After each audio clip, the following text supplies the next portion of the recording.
ومن لم یستطع، اور جو کوئی نہ استطاعت رکھتا ہو، منکم تم میں سے، طولن فراخی کی یا وسعت، ان ینکح المحصنات کہ نکاح کرے آزاد عورتوں سے، المؤمنات مومن عورتوں سے، فمما ملکت ایمانکم تو اس میں سے جو مالک ہیں یا جن کے مالک ہیں تمہارے دائیں ہاتھ، من فتیاتکم اپنی لڑکیوں میں سے، باندیوں میں سے، المؤمنات مومن۔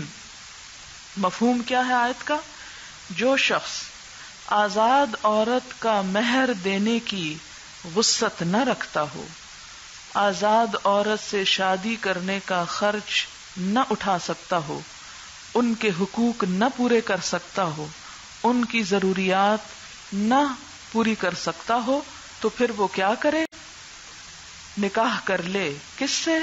مومن لونڈی سے، کیونکہ لونڈی کے حقوق، غلام عورت کے حقوق آزاد کے مقابلے میں کم ہوتے ہیں، اس لیے لونڈیوں سے بھی نکاح کی اجازت دے دی گئی، لیکن شرط یہ ہے کہ لونڈیوں میں سے اس لونڈی سے نکاح ہو سکتا ہے جو مومن ہو، کافر نہ ہو۔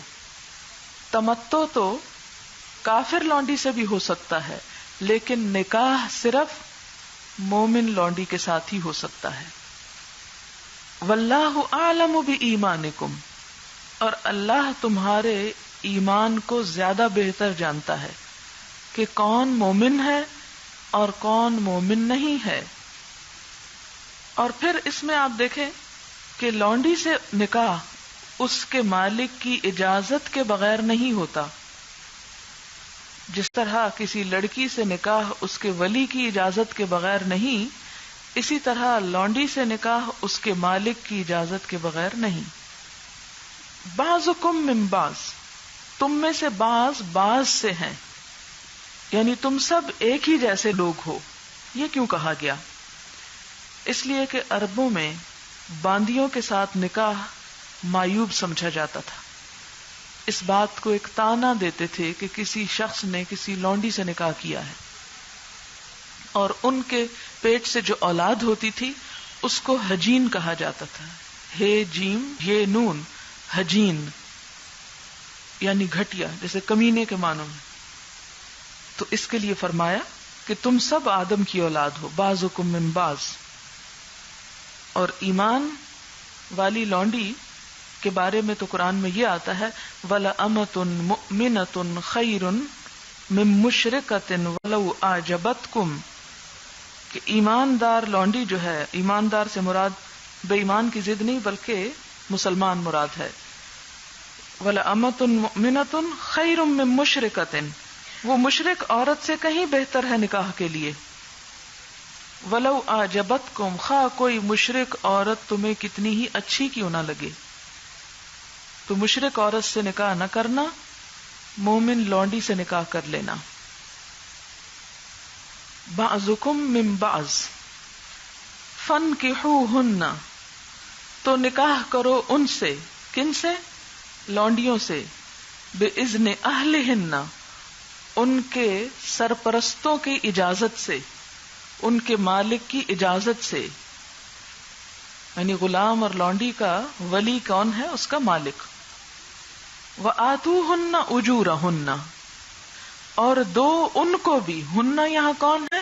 لونڈیاں، ان کو بھی دو، اجورہن ان کے مہر، بالمعروف بھلے طریقے سے، شرافت سے، پورا پورا، ستا کے نہیں، گھٹا کے نہیں کہ لونڈی ہے یہ کہاں پوچھ سکتی ہے مجھے۔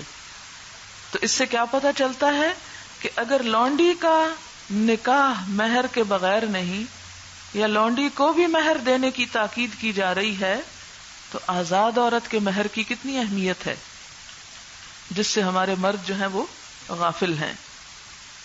محصنات اور یہ نکاح میں لانے کے لیے پاک دامن بننے والیاں۔ یہ کون پاک دامن بنے؟ غلام عورتیں، غیر مصافحات نہ بدکاری کرنے والیاں، زنا کرنے والیاں، ولا متخذات اخدان، اور نہ بنانے والیاں چھپے دوست. اخدان خدن کی جمع ہے، وہ شخص جو ظاہر اور باطن ہر حالت میں تمہارے ساتھ رہے، اور یہاں مراد چھپے دوست. ولا متخذات اخدان یعنی نکاح کر لو چھپ کے دوستی نہ رکھو. فَإِذَا أُحْسِنَّ پھر جب وہ قید نکاح میں لائی جائیں. احسن ہے صاد نون حسن قلعے کو کہتے ہیں. نکاح بھی ایک طرح سے قلعہ ہے جس میں ایک عورت نکاح کے قلعے میں بند ہو کر اپنے شوہر کے علاوہ کسی دوسرے مرد سے جسمانی تعلق نہیں رکھ سکتی. اس لیے کہا گیا احسن، یعنی نکاح میں یا قلعے میں لائی جانے والیاں. اور قلعے سے مراد کون سا قلعہ ہے؟ نکاح کا مراد ہے قید نکاح میں لانے کے لیے. فَإِذَا أُحْسِنَّ جب وہ نکاح سے محفوظ کر لی جائیں. فَإِنْ أَتَيْنَ پھر اگر وہ آئیں یا ارتکاب کریں بِفَاحِشَةٍ کسی بے حیائی کا یعنی زنا کا. فَعَلَيْهِنَّ تو ان پر سزا ہے نصف آدھی ما علی المحصنات جو اوپر آزاد عورتوں کے ہے، خاندانی عورتوں کے، من العذاب عذاب میں سے، سزا میں سے. آزاد خاندانی عورت اگر زنا کرے پہلے اس پر 100 کوڑے ہیں اور شادی کے بعد کرے تو رجم ہے. لیکن لونڈی خواہ شادی سے پہلے ہو یا شادی کے بعد کسی حالت میں بھی اگر زنا کرتی ہے تو اس کی سزا 50 کوڑے ہیں، رجم کی سزا نہیں ہے. کیوں؟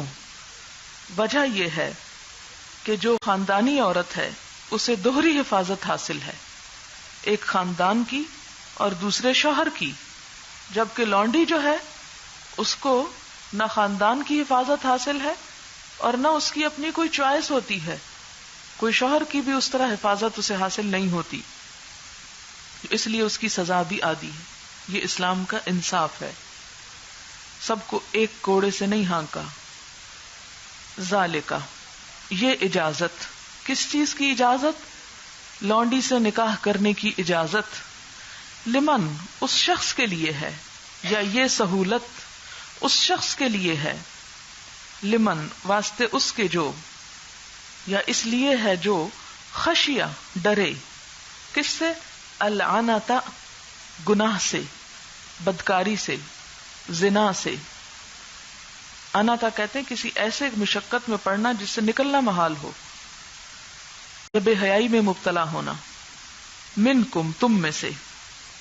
آپ دیکھیں کہ اہل کتاب کے بارے میں ایک لفظ آپ نے پڑھا تھا ودو ما انتم، یہ چاہتے ہیں کہ تم مشکل میں پڑو. وہاں میں نے آپ کو اس کا ترجمہ مشقت بتایا تھا، لیکن روٹ میں اترے تو عین نون تے بے حیائی اور بدکاری کے لیے بھی آتا ہے. کتنا گہرا معنی اللہ تعالیٰ نے یہاں لفظ کے استعمال سے دیا کہ یہ کیا چاہتے ہیں کہ تم بے حیائی اور بدکاری کا شکار ہو جاؤ. اور آج یہ بات کتنی سچی ہے کہ انہوں نے مسلمان قوم کے اندر ایسی چیزیں انٹروڈیوس کروا کے اسے کس چیز کا عادی کر دیا. ذالک لمن خشی العنت منکم، لونڈی سے نکاح کی اجازت یا سہولت اس لیے دی جا رہی ہے کہ تم میں سے جو کوئی ڈرتا ہو کہ اگر نکاح نہیں کرے گا تو بدکاری کا شکار ہو جائے گا. وَأَن تَصْبِرُوا اور یہ کہ تم صبر کرو، خیر لکم تمہارے لیے زیادہ بہتر ہے. یعنی جب تک نکاح کا موقع نہیں پاتے. اب یہ کس کے لیے ہے؟ اس تیسرے درجے والے کے لیے جو نہ آزاد سے شادی کر سکتا ہے اور نہ لونڈی سے کر سکتا ہے. تو اس کے لیے کیا ہے؟ ان تصبروا، جیسے قرآن پاک میں ایک اور جگہ پر آتا ہے وَلْيَسْتَعْفِفِ الَّذِينَ لَا يَجِدُونَ نِكَاحًا حَتَّى يُغْنِيهِمُ اللَّهُ مِنْ فَضْلِهِ. چاہیے کہ عفت یا پاک دامنی اختیار کریں وہ لوگ جو نکاح کی ہمت نہیں رکھتے یہاں تک کہ اللہ ان کو اپنے فضل سے غنی کر دے. تو پھر وہ نکاح کریں جب ان کے اندر حیثیت کچھ ہو جائے. تو وَأَن تَصْبِرُوا، اس کے دو مفہوم بھی ہو سکتے ہیں. ایک تو یہ کہ اگر نکاح کا کوئی موقع نہیں تو زنا کی کوئی اجازت نہیں، صبر سے کام لو.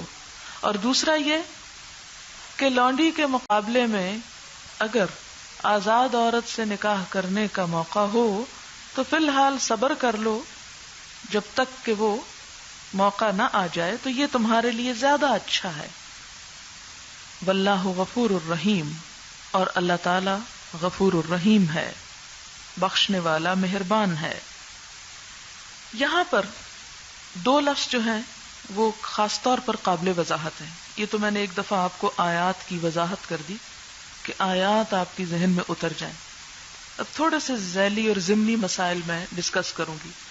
ایک تو یہاں پر جو لفظ محسنات آیا ہے یہ کئی معنوں میں آیا ہے، اور ہر جگہ اس کا لحاظ رکھنا، اس کا اعتبار رکھنا بہت ضروری ہے، ورنہ آپ غلط ترجمہ کر جائیں گے، مفہوم بدل جائیں گے.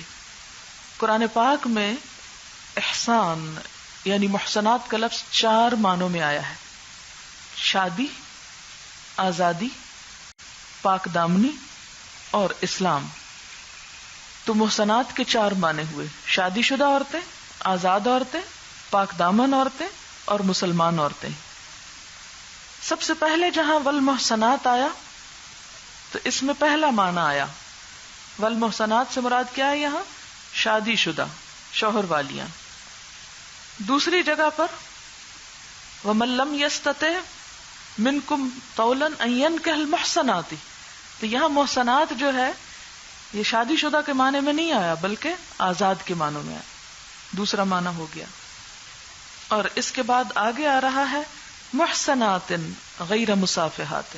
تو یہاں محسنات کا معنی نہ تو شادی شدہ اور نہ ہی آزاد، یہاں مراد ہے پاک دامن بننے والیاں، پاک دامنی تیسرا معنی مراد ہے. ٹھیک ہے. اور پھر چوتھی جگہ فَعَلَيْهِنَّ نِصْفُ مَا عَلَى الْمُحْصَنَاتِ، یہاں آزاد مراد ہیں، خاندانی عورتیں اور مسلمان عورتیں بھی مراد ہیں، کیونکہ لونڈی جو ہے وہ کافر بھی ہو سکتی ہے، مشرک بھی ہو سکتی ہے. ایک تو یہ بات سمجھنے کی تھی، امید ہے آپ نے واضح کر لی ہوگی، اور جب آپ آئندہ انشاءاللہ پڑھائیں گے تو یہ چیز آپ کے اپنے ذہن میں پہلے واضح ہونی چاہیے کہ 4 معنوں میں سے کون سا معنی مراد ہے. دوسری بات یہ ولا متخذات اخدان، اور نہ بنانے والیاں چھپے دوست. اس میں اسلام کا ایک بہت سنہرا اصول ہم سب عورتوں کو پتہ چلتا ہے. اسلام میں ایک عورت کی عزت و عصمت بڑی قیمتی چیز ہے. عورت کوئی بکاؤ مال نہیں یا دوسروں کے لیے صرف سامان لذت نہیں. اس لیے عورت کو اپنی حفاظت اور اپنی عزت و عصمت کی حفاظت کی تلقین کی گئی، تعلیم دی گئی، اور اس کے لیے کسی مرد سے چھپی دوستی رکھنا منع کر دیا. ولا متخذاتی، اور نہ بنانے والیاں. کون؟ مسلمان عورتیں. کس کو؟ اخدان، چھپے دوست. اور یہاں لونڈیوں کے لیے بھی بات ہو رہی ہے کہ لونڈیاں بھی کسی معاشرے کے اندر چھپی دوستی مت رکھیں، یا کوئی مرد چھپ چھپا کے ان سے تعلق نہ رکھیں. اگر ان سے تعلق رکھنا ہے تو انہیں قید نکاح میں لائیں یا ان سے تمتع کریں. تمتع ہوتا ہے نکاح کے بغیر غلام عورت سے جو اس کی ملکیت میں ہو اس سے جسمانی فائدہ حاصل کرنا. متاع صحیح ہے نا، فائدہ اٹھانا، تو تمتع فائدہ اٹھانا. اب یہ جو ہے ہم سب کے لیے اور تمام مسلمان لڑکیوں کے لیے، عورتوں کے لیے اس میں ایک واضح حکم موجود ہے کہ کوئی لڑکی کسی لڑکے سے، کوئی عورت کسی مرد سے چھپی دوستی نہ رکھے، شادی کے بغیر کوئی تعلق نہ رکھے، خواہ آپ بھائی بنائیں یا آپ کوئی اور اس قسم کا تعلق. اور بوائے فرینڈ یا گرل فرینڈ کا کوئی تصور اسلام میں نہیں، نہ کسی مسٹریس کا، اس لیے کہ اس سے ایک عورت کی حرمت بھی پامال ہوتی اور اس کی ذمہ داریاں بھی متاثر ہوتی ہیں اور معاشرے کے اندر بگاڑ پھیلتا ہے. یہ بات بھی دشمنی، بغض و عداوت اور فحاشی کے پھیلنے کا ذریعہ ہے. اگر آپ ایک ہفتے کی اخباریں اٹھا کر دیکھیں تو آپ کو پتا چلے گا کہ بہت سے قتل و غارت محض اس وجہ سے ہوتے ہیں کہ ایک لڑکی اپنے آشنا کے ساتھ دیکھی گئی. اس کے لیے آشنا کا لفظ ہمارے ہاں اردو اخباروں میں استعمال ہوتا ہے، چھپے دوست کے لیے. تو اس کو قتل کر دیا گیا، یا دونوں کو مار دیا گیا، یا لڑکی کو مار دیا گیا. تو یہ آپ دیکھیں کہ جیسے پیچھے بھی آیا نا کہ فاحشہ اور ساء سبیلا، ساء سبیلا میں یہ کہ بہت سی برائیاں اور ہلاکتیں اور تباہیاں پھیلنے کا ذریعہ ہے. اس سے خاندانوں کے اندر دشمنیاں پیدا ہونے کا ذریعہ ہے. اب اس میں آپ دیکھیں کہ اس دوستی کا معنی صرف جسمانی تعلق بھی نہیں ہے، بلکہ کسی بھی قسم کا تعلق، کسی بھی قسم کا کسی مرد سے منع ہے. خواہ وہ گفتگو یا گپ شپ ہو، تو بس دل بہلانے کے لیے آپ گپ شپ کر رہے ہیں، اس سے آگے کوئی تعلق نہیں، یا کوئی عہد و پیمان ہو، یا کسی ریسٹورانٹ میں ملاقات ہو، تنہائی میں کہیں پر بھی کسی بھی سینس میں، خواہ آپ یہ کہیں کہ نہیں ہمارے دل میں تو کوئی برائی نہیں یا ہماری نگاہوں میں کوئی برائی نہیں، تو نہیں، برائی ہو یا نہ ہو، اللہ تعالیٰ قرآن پاک میں فرماتے ہیں وَلَا تُزَكُّوا أَنفُسَكُمْ، اپنے آپ کو پاک مت کہو، بل اللہ یزکی من یشاء، اللہ ہی پاک کرتا ہے جس کو چاہتا ہے. اس لیے خواہ فون پر گفتگو ہو یا کسی بھی اعتبار سے کوئی ملاقات ہو، کوئی خط و کتابت ہو، کوئی لین دین ہو، جس کے اندر کوئی بھی اپنائیت ہو، وہ درست نہیں. اسلام کی نگاہ میں وہ حرام ہے. اس کا بس ایک ہی طریقہ اور وہ ہے نکاح. اسی لیے نکاح سے پہلے محض منگنی ہو جانے کے بعد بھی تنہائی میں لڑکی اور لڑکے کا ملنا یا فون پر لمبی گفتگو کرنا یا غیر ضروری باتیں کرنا، یہ بھی منع ہے، کیونکہ منگنی نکاح نہیں ہے. اصل تعلق نکاح کے بعد ہی شروع ہوتا ہے اور اس کے لیے انسان کو انتظار کرنا چاہیے، کیونکہ ایسی تمام گفتگو زنا شمار ہوتی ہے. جیسے ایک حدیث میں آتا ہے کہ نگاہیں بھی زنا کرتی ہیں، کان بھی زنا کرتے ہیں، زبان بھی زنا کرتی ہے. تو اس کا زنا کیا بتایا گیا کہ زبان کا زنا کیا ہے؟ ایسی کوئی گفتگو کرنا جو ایک شوہر اور بیوی کے درمیانی ہو سکتی. اور کان کا کیا ہے؟ ایسی کوئی گفتگو سننا. اور آنکھوں کا زنا کیا ہے؟ کہ بغیر نکاح کے کسی مرد کو ایک شہوانی نگاہ سے دیکھنا، ایک بری نگاہ سے دیکھنا. آپ دیکھیں کہ محض کسی مرد کو دیکھنے میں ممانعت نہیں ہے. مثلا آپ بازار جاتے ہیں، کوئی چیز خرید و فروخت کر رہے ہیں اور ایک نارمل انداز میں آپ بات چیت کر رہے ہیں تو اس سے منع نہیں کیا گیا. قرآن پاک میں جو لفظ آتے ہیں وہ ہے کہ یغضوا من ابصارہم، یغضضن من ابصارہن. من کا مطلب ہے باز، اپنی باز نگاہیں بچا کے رکھیں. اب وہ کوئی اور نہیں آپ کو بتا سکتا کہ آپ کی یہ نگاہ ٹھیک ہے یا غلط ہے، وہ آپ کا دل ہی آپ کو بتائے گا کہ آپ کیا کر رہے ہیں. تو یہ تمام چیزیں جو ہیں حرام میں آ جاتی ہیں. کسی مومن عورت کے لیے، کسی مسلمان لڑکی کے لیے اس کا ایمان اور تقوی اسے اجازت نہیں دیتا کہ ایسے کسی تعلق کو کسی بھی شکل میں باقی رکھے. جس کے دل میں بھی اللہ کا ڈر ہو اسے اس سے باز آ جانا چاہیے. یہ تو ہوئی ایک بات جو یہاں سے پتہ چلی. دوسری بات، اسلام میں لونڈی کی حیثیت اور لونڈیوں سے متعلق جو لوگوں کے کنفیوژن ہے اس سے متعلق ہے. لونڈی کی حیثیت کو سمجھنے کے لیے آپ کو غلامی کے بارے میں تھوڑا سا جاننا ضروری ہے. یہاں پر لفظ استعمال ہوا الا ما ملکت ایمانکم، اور یہ لفظ کئی دفعہ قرآن پاک میں استعمال ہوگا.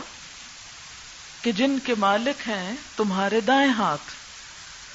تو دایاں ہاتھ جو ہے قوت یا ملکیت کی نشانی، کیونکہ لین دین میں عموماً طاقتور ہاتھ یہی ہوتا ہے، اسی سے ہم کوئی چیز لے کے اپنی ملکیت میں رکھتے ہیں.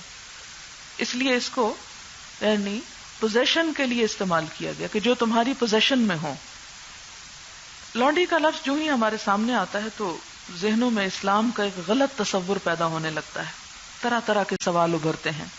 عورت کے حقوق کی پامالی کا خیال آتا ہے، اور ہم کہتے ہیں کہ اسلام تو انسانیت کے حقوق اور عورتوں کے حقوق کا علمبردار ہے. پھر یہ لونڈی کی اجازت کیوں دی گئی اور کیوں باقی رکھی گئی؟ اور یوں محسوس ہوتا ہے کہ جیسے اس دور کے مسلمان وحشی مرد تھے جو اپنی خواہشات کے لیے عورتوں کو غلام بنا کے رکھتے تھے. اور اس قسم کا تصور دے کر اسلام پر ایک سیاہ دھبا لگا دیا جاتا ہے کہ کوئی شخص اس کی طرف متوجہ نہ ہو. عربی میں غلامی کے لیے لفظ رق استعمال ہوتا ہے، رے قاف قاف رق. اور رقیق کہتے ہیں مملوک کو، غلام کو. اور رقت کا لفظ آپ نے سنا ہوگا، فلاں کے دل میں بڑی رقت ہے. یہ غلظہ کا اپوزٹ ہے، غلیظ القلب پیچھے پڑھ چکے ہیں آپ، میثاقا غلیظا بھی پڑھا آپ نے، سخت کے معنوں میں. تو غلام بھی اپنے آقا کے لیے کیا ہوتا ہے؟ نرم ہوتا ہے، اور مملوک ہونے کی وجہ سے سخت رویہ رکھ نہیں سکتا. اور ما ملکت ایمانکم کا لفظ اسلام میں غلامی کی حیثیت کو واضح کرتا ہے. اب دیکھیں کہ صدیوں سے انسانوں کے اندر غلامی کا وجود ملتا ہے. ہر قوم کے اندر کسی نہ کسی شکل میں غلامی کا رواج رہا ہے. مسیحیت ہو یا یہودیت ہو، ہندو مذہب ہو، اہل فارس ہوں یا چین والے یا یونان والے، یا قدیم مصری قوم ہو یا فینیقی ہو یا رومی ہو، یا کچھ صدیوں سے یورپین اقوام ہو یا روس ہو یا جنوبی امریکہ ہو، ان تمام علاقوں میں غلامی کا تصور ملتا ہے. آپ دیکھتے ہیں کہ حضرت اسماعیل علیہ السلام کس کے بیٹے تھے؟ حضرت ابراہیم کے. اور کس سے تھے؟ حضرت ہاجرہ سے. اور حضرت ہاجرہ کون تھیں؟ حضرت سارہ کی لونڈی تھیں، جو انہیں کس نے دی تھی؟ شاہ مصر نے ہدیے میں دی تھی. اور پھر انہوں نے آگے وہ حضرت ابراہیم کو دے دی، اور اسی سے حضرت اسماعیل پیدا ہوئے، اور حضرت اسماعیل کی اولاد سے پھر آگے جا کر حضور صلی اللہ علیہ وسلم ہے. غلام مختلف طریقوں سے بنایا جاتا تھا اسلام سے پہلے. لڑائیوں میں مغلوب لوگ غالب لوگوں کے غلام قرار پاتے تھے، یعنی لڑائی میں، جنگ میں جتنے لوگ پکڑے گئے وہ کیا ہو گئے؟ غلام ہو گئے. عورتیں ہوں یا بچے ہوں یا مرد ہوں، سب کے سب. دوسری شکل یہ تھی کہ غریبی یا غربت کی وجہ سے لوگ اپنے بچوں کو بیچ دیتے تھے. آج بھی آپ نے دیکھا ہوگا کہ کئی لوگ، جیسے بنگلہ دیش وغیرہ کے بارے میں آپ نے سنا ہوگا کہ جہاں بہت غربت ہے وہاں لوگ اب بھی اپنے بچوں کو، یا بعض اوقات اب انسان نہیں، اپنی کڈنیز یا آنکھیں یا اس طرح کی چیزیں جو ہیں وہ کیا کرتے ہیں؟ بیچ دیتے ہیں. تو پہلے زمانے میں بھی یہ ہوتا تھا. پھر اسی طرح تیسری شکل یہ تھی کہ ڈاکہ اور چوری کے ذریعے بھی لوگوں کو ہتھیایا جاتا تھا اور غلام بنا لیا جاتا تھا. مثلا یورپین اقوام جب افریقہ کے ممالک میں غالب آئیں تو وہاں انہوں نے ہر طرح کے مال پہ ڈاکے ڈالے، اور وہاں کے لوگوں کو بھی پکڑ دھکڑ کے لے گئے. کہاں؟ اپنے ملکوں میں اپنی افرادی قوت میں اضافہ کرنے کے لیے، ان لوگوں سے جبرن مشقت اور مزدوری کرانے کے لیے. آج یورپ کے ہر ملک میں کالے پائے جاتے ہیں. یہ کالے لوگ کہاں سے آ گئے؟ ان میں سے اکثریت افریقن کنٹریز سے ہے. جب وہ کولونائز کیا ان علاقوں کو تو وہاں سے پکڑ کر ساتھ بھر کے غلام بنا کے لے گئے. پھر اسی طرح بعض اوقات کشتیوں کو لوٹ لیا جاتا تھا. یورپین قزاق پائریٹس جو ہوتے تھے سمندر میں گزرنے والی کشتیوں پہ دھاوا بول دیتے، اور ان میں جو لوگ سوار ہوتے تھے ان کو کڈنیپ کر لیتے، پکڑ لیتے، اور جا کے یورپ کی منڈیوں میں فروخت کرتے تھے. یعنی جا کے انسانوں کا بھی کاروبار یورپ میں اسی طرح ہوتا تھا جیسے بھیڑ بکریوں کا ہوتا ہے. اب آپ دیکھیں کہ یہ سب کچھ اسلام سے پہلے بھی ہو رہا تھا اور اسلام کے بعد بھی ہوتا رہا ہے. اسلام نے آ کے کیا کیا؟ تو اس سلسلے میں آپ یاد رکھیں کہ اسلام نے آ کر اس انسٹیٹیوشن کو مکمل طور پر بند تو نہیں کیا، لیکن اس میں اصلاحات کی. یہ بعد میں بات کروں گی کہ بند کیوں نہیں کیا. جیسے شراب مکمل ممانعت، سود مکمل ممانعت، اسی طرح اور چیزیں بھی، زنا کی مکمل ممانعت، لیکن غلامی کی مکمل ممانعت نہیں کی گئی مگر اس کی اصلاحات کی گئی. مثلا ہم دیکھتے ہیں کہ دیگر ممالک میں یا دیگر لوگوں کے پاس جو غلام ہوتے تھے ان کو وہ طرح طرح سے تکلیفیں دیتے، سزائیں دیتے، ان کو بھوکا پیاسا رکھتے، مارتے پیٹتے اور ان سے طرح طرح کے کام لیے جاتے اور انہیں زندہ سامان کا نام دیا جاتا، کموڈٹی. اسلام نے آ کر کیا کیا؟ ان کو عزت سے نوازا، ان کو مارنا قتل کرنا حرام قرار دیا، حتیٰ کہ انہیں گالی دینے اور ان کی توہین کرنے سے بھی منع کیا اور ان کے ساتھ احسان کا سلوک کرنے کا حکم دیا. سورۃ النساء کی آیت 36 میں آپ پڑھیں گے وَبِالْوَالِدَيْنِ إِحْسَانًا وَبِذِي الْقُرْبَى وَالْيَتَامَى وَالْمَسَاكِينِ وَالْجَارِ ذِي الْقُرْبَى وَالْجَارِ الْجُنُبِ وَالصَّاحِبِ بِالْجَنبِ وَابْنِ السَّبِيلِ وَمَا مَلَكَتْ أَيْمَانُكُمْ. والدین کے ساتھ احسان کرو، رشتہ داروں کے ساتھ اور بہت سے اور لوگوں کے ساتھ ذکر کرتے کرتے اور کس کے ساتھ احسان کرو؟ وَمَا مَلَكَتْ أَيْمَانُكُمْ. اپنے لونڈی غلام کے ساتھ بھی احسان کا برتاؤ رکھو. یعنی جیسے والدین کے حقوق ہیں ایسے ہی اور لوگوں کے بھی اپنے اپنے حقوق کے ساتھ لونڈی غلام کے بھی حقوق ہیں. نبی صلی اللہ علیہ وسلم کا ارشاد ہے یہ تمہارے بھائی اور تمہارے خادم ہیں جنہیں اللہ نے تمہاری ملکیت میں دیا ہے. جس کے قبضے میں اس کا بھائی ہو وہ جو کچھ خود کھاتا ہے اسے کھلائے، جو خود پہنتا ہے اسے بھی پہنائے، اور ان کی طاقت سے زیادہ انہیں کام کی تکلیف نہ دو، اور اگر ایسے کام کو ان پہ ڈالو تو ان کے ساتھ تعاون بھی کرو. یعنی اگر انہیں کام دیا ہے تو ان پہ نہ ڈال دو بلکہ خود بھی شامل ہو جاؤ کرنے کے لیے. یہ صحیح مسلم کی روایت ہے. اور فرمایا جو شخص اپنے غلام کو تھپڑ مارے یا ضرب لگائے تو اس کا کفارہ یہ ہے کہ وہ اسے آزاد کر دے. پھر اسی طرح غلام کو غلام کہنے سے بھی منع کیا گیا. اس سے زیادہ اور آپ کیا چاہیں گے کہ غلام کو غلام بھی نہ کہو. بخاری کی ایک حدیث ہے اس میں آتا ہے کہ لا یقولن احدکم عبدی و امتی، تم میں سے کوئی بھی اپنے غلام کو یہ نہ کہے میرا غلام میری باندی، اور نہ غلام کہے کہ میرا پروردگار میرا آقا، بلکہ کیا کہو فتایا و فتاتی، میرا بچہ میری بچی. یعنی اپنے بچوں کی طرح یا جن سے تم محبت کرتے ہو وہ والے الفاظ ان کو بھی دو. اور غلام کو چاہیے کہ وہ کیا کہے سیدی و سیدتی، جیسے کسی بڑے کو ایک عزت کا لقب دیتے ہیں. فَإِنَّكُمْ الْمَمْلُوكُونَ وَالرَّبُّ اللَّهُ عَزَّ وَجَلَّ، کیونکہ تم سب ہی غلام ہو، یعنی سارے انسان ہی غلام ہیں، لیکن کس کے؟ اللہ کے. جو رب ہے وہ اللہ ہی ہے عز وجل. تو حدیث میں کیا ہے؟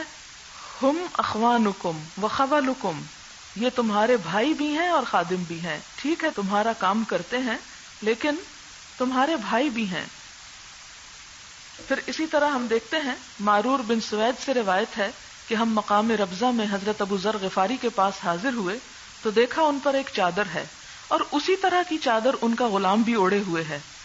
ہم نے کہا کہ اگر آپ اپنے غلام کی چادر بھی خود استعمال کر لیتے تو پورا ایک لباس بن جاتا اور اس کو کوئی اور کپڑا پہنا دیتے. تو انہوں نے کہا میں نے رسول اللہ صلی اللہ علیہ وسلم سے سنا ہے، فرماتے تھے تمہارے غلام تمہارے بھائی ہیں جن کو خدا نے تمہارے قبضے میں دیا، بس جس کا بھائی اس کے قبضے میں ہو اسے چاہیے کہ جو خود کھائے اسے کھلائے، جو خود پہنے اس کو پہنائے، اور کسی ایسے کام کی زحمت اس کو نہ دے جو اس کے لیے ناقابل برداشت ہو، اور اگر اس کو ذمہ داری دے تو خود بھی اس میں شریک ہو جائے. پھر آپ دیکھیں کہ عمومی طور پر غلام بنانے کے فوائد اور حکمتیں کیا ہیں.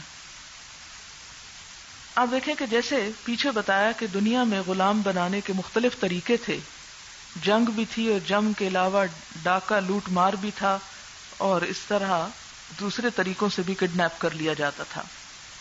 لیکن اسلام نے باقی تمام طریقے ابالش کر کے صرف ایک طریقہ باقی رکھا، اور وہ ہے جہاد کے ذریعے جو لوگ پکڑے ہوئے آئیں ان کو غلام بنا لیا جائے. سوال یہ پیدا ہوتا ہے کیوں؟ تو بڑا ظلم ہے. ابھی آپ کو آگے بتاؤں گی کہ اس کی اجازت کیوں دی گئی. پہلی بات تو یہ کہ اسلام میں کوئی جنگ دنیا کمانے کے لیے نہیں ہوتی. وہ اقبال کا شعر بھی ہے اور پیچھے آپ پڑھ بھی چکے ہیں جنگ احد بدر میں، نہ مال غنیمت نہ کشور کشائی، شہادت ہے مطلوب و مقصود مومن. کہ مسلمان اس لیے نہیں جنگ کرتا کہ اسے مال غنیمت ملے یا اسے کشور کشائی یعنی جھنڈے لہرانے کا موقع ملے، بڑے بڑے علاقے فتح کر کے ان میں اپنی بڑائی قائم کرے. اس کا اصل مقصد کیا ہے؟ شہادت کے حق کی گواہی دے، لوگوں کو بتائے، انہیں ظلم و استبداد سے چھڑائے.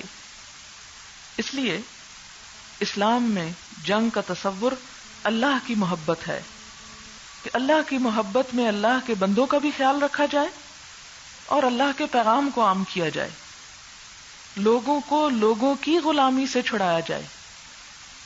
اور پھر کیا ہوتا ہے کہ جب مال غنیمت جو بھی حاصل ہوتا ہے وہ سارے کا سارا کہاں جاتا ہے؟ بیت المال میں جمع کرایا جاتا ہے. لوٹنے والا خود اپنے گھر نہیں لا سکتا، جانور ہو یا زیور ہو یا ہتھیار ہو، عورتیں ہوں، مرد ہو، بچے ہوں، جو کچھ جنگ میں ہاتھ آیا وہ سارے کا سارا بیت المال میں جمع ہوگا، حتیٰ کہ ایک سوئی دھاگا تک بھی جمع کرا دیا جائے گا. اب آپ دیکھیں کہ اگر مسلمان چیزیں تو اٹھا لیں اور لوگوں کو نہ پکڑیں تو کیا ہوتا؟ اس میں ایک بہت بڑی خرابی لاحق ہوتی کہ وہ دشمن بھاگ جاتے اور کل کو پھر جمع ہو کے آپ پہ حملہ کر دیتے. اس لیے ان کو پکڑنا تو لازم تھا. اب پکڑ کر اگر انہیں قید میں ڈال دیں، کسی کال کوٹھڑی میں ڈال دیں، جیل میں بند کر دیں تو یہ ان پر ظلم تھا. کفار تو مسلمانوں کو قید کرتے تھے لیکن مسلمان ایسا نہیں کرتے تھے. اب یہ ہے کہ اگر مسلمان انہیں چھوڑتے چلے جائیں تو کیا ہوگا؟ کافر پھر تعداد میں زیادہ ہی رہیں گے. دوسری بات یہ کہ قیدیوں کا فائدہ یہ تھا کہ ان کے ذریعے مسلمان اپنے قیدیوں کو بدلے میں چھڑا لیتے تھے. یعنی ایک دفعہ جب جمع ہو جاتے تو کیا ہوتا؟ مسلمان ان کے بندے دے کر اپنے بندے چھڑا لیتے تھے. اگر نہ پکڑتے تو یہ کام نہیں ہو سکتا تھا. سمجھ رہے ہیں اس بات کو کہ کافروں کو جب وہ پکڑ لیتے تھے جنگ میں اور ادھر سے مسلمان کچھ پکڑے جاتے تھے تو قیدیوں کا تبادلہ ہو جاتا تھا. اب اگر مسلمانوں کو اسلام بین کر دیتا کہ نہیں تم ان کا کوئی شخص نہیں پکڑ سکتے اور ان کو تو کوئی روکنے والا نہیں، وہ مسلمانوں کے پکڑ لیتے، تب مسلمان کس طرح چھڑاتے؟ اس کے لیے بڑی مشکل ہوتی. لہذا وہ عدلے کا بدلہ ہو جاتا. تیسری بات، اگر کفار فدیہ دے کر اپنے قیدی چھڑاتے تو مسلمانوں کے مال غنیمت میں اضافہ ہوتا تھا، اور اگر مسلمان ان کے لوگ نہ پکڑتے اور مال دے کے اپنے بندے چھڑاتے تو مسلمانوں کا مال اس طرح کافروں کے پاس چلا جاتا جو پھر مسلمانوں کے خلاف استعمال ہوتا.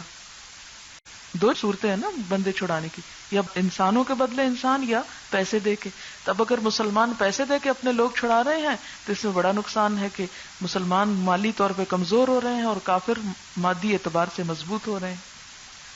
پھر اسی طرح غلام کو آزاد کرنے کا بڑا اجر تھا، اس لیے مسلمان زیادہ سے زیادہ ان کو قید کرنے کے بعد میں آزاد بھی کر دیتے. بعض قیدی مسلمانوں کے حسن سلوک کی وجہ سے مسلمان بھی ہو جاتے. اس طرح اسلام کی تبلیغ کا بھی موقع ملتا کہ وہ مسلمانوں کے پاس آ کر ان کے گھروں میں رہتے. جیلوں میں بند کرنے سے تو کیا ہوتا ہے؟ جرائم بڑھتے ہیں. جب وہ ان کے گھروں میں ان کے بیٹی اور بیٹا بن کے رہتے تو کیا ہوتا؟ ان کے حسن سلوک سے متاثر ہو کر اسلام قبول کر لیتے.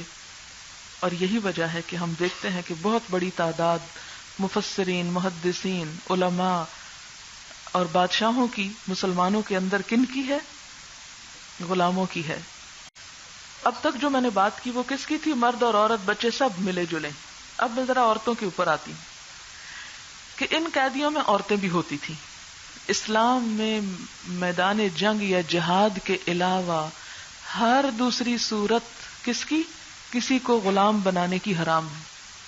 نہ آپ خرید سکتے ہیں، نہ آپ کڈنیپ کر سکتے ہیں، اور کوئی طریقہ نہیں. ہاں صرف جہاد کے ذریعے جو آتے ہیں ہاتھ، ان کو پکڑنا ہے، اور کیوں پکڑنا ہے وہ ابھی میں نے پیچھے وجوہات بتا دی آپ کو. اب آپ دیکھیں کہ ان میں عورتیں بھی آتی ہیں.